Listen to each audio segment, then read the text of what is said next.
Welcome to the workshop Creating a Calming Environment.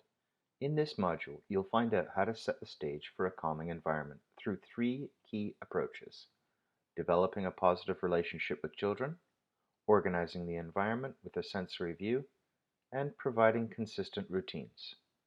For children who may have experienced challenging or stressful situations, providing a calming and nurturing environment will develop the child's sense of security. When the environment is predictable, supportive, and free from overstimulation and chaos, children feel safe to interact and explore, which in turn helps build self-esteem and resilience.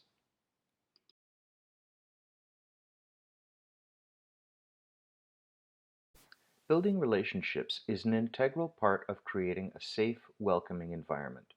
Warm, nurturing relationships based on respect, understanding, and acceptance are essential for children's social and emotional development.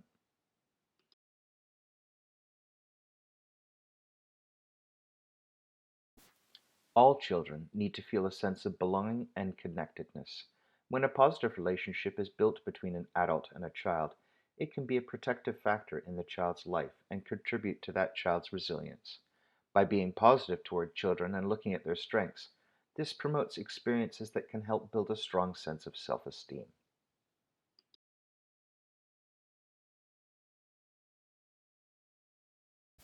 Comfort and reassure children quickly when they are distressed. Stay close by and provide calming words in a comforting voice. It is important to recognize and label children's feelings. Labeling the child's behavior to match their emotion helps children identify it in the future. For example, if a child is yelling, you could say, it sounds like you're angry. Labeling emotions could also sound like, I can see you're frustrated having to wait to go outside.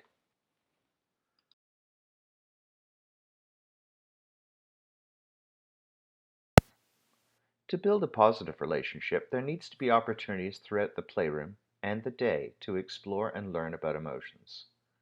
Consistently identify children's facial expressions or actions. For example, if a child is smiling while playing with the blocks, you can narrate or ask them if they are happy or excited by the blocks. Or if a child continuously runs to check the classroom door and keeps asking about home time, you can say that it looks like you're thinking about something. Is there something worrying you? Visual aids can be used as games, such as matching, or used to help a child identify how they are feeling.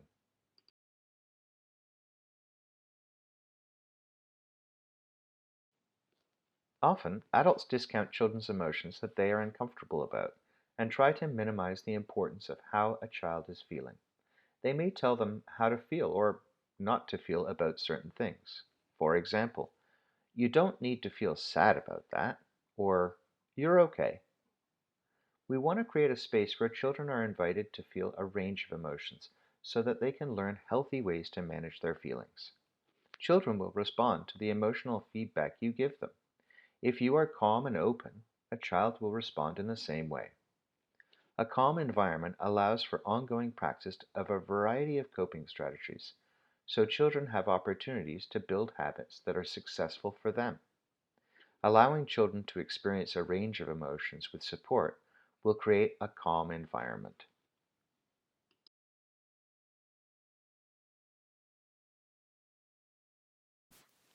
Include family and cultural practices throughout the day. These family traditions help children find a way to ground themselves within their identity. Successful relationships between educators and families require conversation, sharing information about values and family traditions that should be valued and incorporated into everyday learning.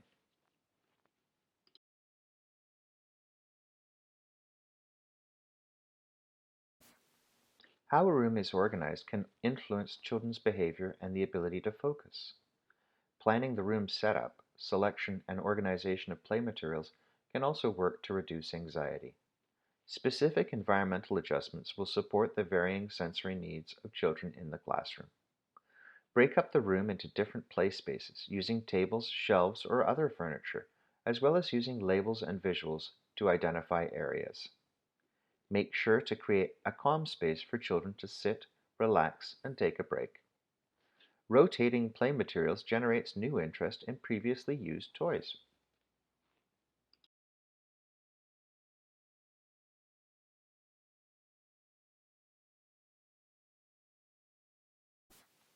Sensory processing is the way our brain accepts, interprets, and organizes information from our seven senses: vision, hearing, touch, taste, smell, proprioceptive, and vestibular, to create a response. In this presentation, we will not address taste or smell. Sensory processing is automatic for most people. However, sometimes children have trouble organizing and responding to information from senses, which can lead to sensory processing challenges. Most differences in sensory processing can be explained by whether the child avoids or seeks a particular type of stimulation.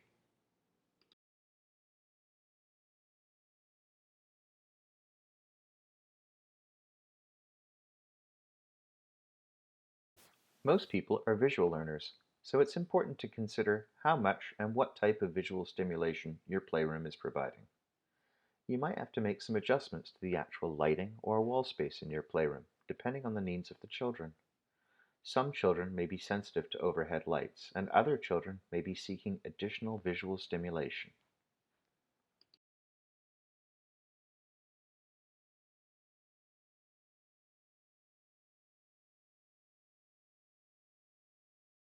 You may have children in the same room where some avoid sound and some seek sounds. You probably have quiet areas near each other and louder areas in another part of the room. White noise can be used as a way of blocking out unwanted and distracting sounds, and headphones can be offered as an additional support for some children. Sound-producing toys should be available away from the quiet areas for children seeking noise.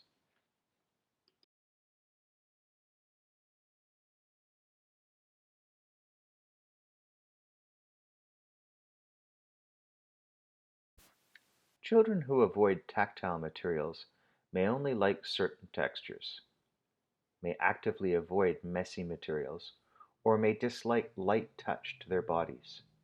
Children seeking more tactile experiences typically enjoy a variety of textures to feel and interact with. Most children respond well to heavier input, such as carrying objects, as it tends to have a calming effect.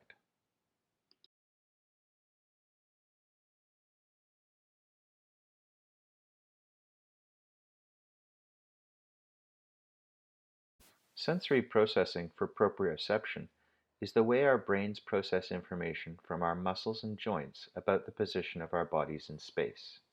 For example, when you raise your hands, your proprioceptive feedback tells your brain where they are without you having to look at them.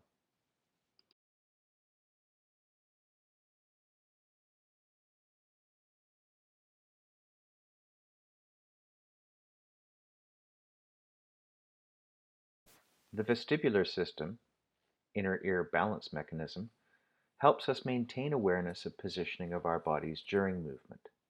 This sense is linked to other systems, such as vision, and helps children with many activities, including jumping up and down, writing, and following an object with their eyes. Some children dislike movement and balance activities, while others need consistent input, such as swinging and jumping.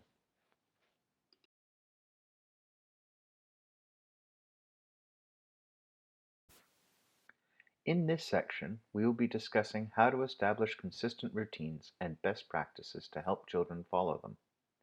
The more consistent your daily routine, the easier it is for children to anticipate what will happen next, make sense of the day, and cope with the stressors.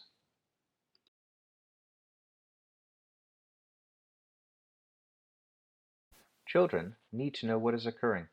Simple support, such as a visual schedule, increases the predictability of the routine and help children understand what is the expectation. Visual schedules need to be taught through incorporating them into our daily routine.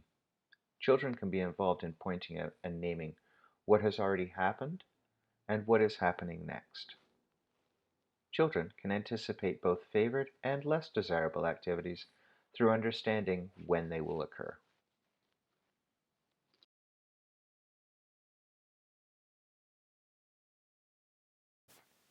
As stated in the previous slide, transitions are best handled when there is predictability and children are aware of upcoming changes. In time, you will establish what are successful tools to use with your group to de-escalate stressors from transitions. When possible, transition in smaller groups, and if the wait time is expected to be longer, have transition toys or activities, such as a song, ready to go to keep the children's attention.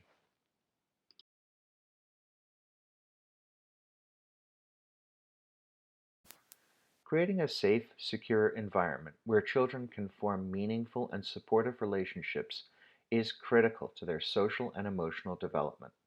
Providing calm environments, positive relationships, and consistent routines can help children feel safe to explore the world around them. Remember, all children have different ways of managing. It is our responsibility as an educator to create a nurturing environment.